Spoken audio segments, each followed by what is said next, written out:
হাম রোগীদের জন্য যে কমপ্লিকেশনগুলো হয়, মানে যে জটিলতার জন্য এটা হচ্ছে প্রধান ওষুধ আর কি, মানে ওটা নিরসন আর কি। আসসালামু আলাইকুম। ওইটা আপনি নির্দেশ দেওয়ার পরপরই লাগাই দেওয়া হচ্ছে। এইখানে পুরোটা মিলিয়ে সবকটা ওয়ার্ডে কিন্তু এরকম ফিল্টার আছে। পানির সমস্যাতে এখন হচ্ছে না, এই 2 বাচ্চাই হাম হয়েছে। আপনারা ওষুধ পাচ্ছেন? পানির অভাব হচ্ছে না তো?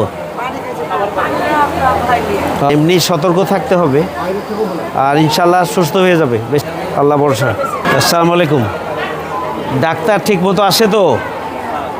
আর এমনিতেই ওষুধ পাচ্ছেন? আপনারা ওষুধপত্র জি এই জন্য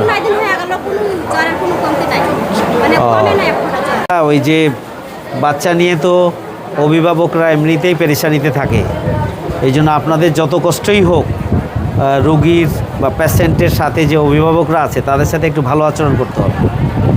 এটা রোগীরা তো এমনিতেই মানসিকভাবে চাপে থাকে, আর আপনারা কাজের চাপে থাকেন, রোগীদের অভিভাবকদের সাথে ভালো হয় সব সময়, জন্য এটা খেয়াল রাখবেন। হাম রোগীদের যে কমপ্লিকেশনগুলো হয় সেটার জন্য যে সমস্ত ওষুধের প্রয়োজন এগুলো হসপিটালের বাজেটের মধ্যে থাকে না, অনেক সময় বিভিন্নভাবেই এগুলো ম্যানেজ করার প্রয়োজন হয়। আমি আমার পক্ষ থেকে আজকে এই ধরনের অ্যান্টিবায়োটিক কিছু এখানে দিয়েছি, এবং আরও ইনশাল্লাহ আমি উদ্যোগ নেব যা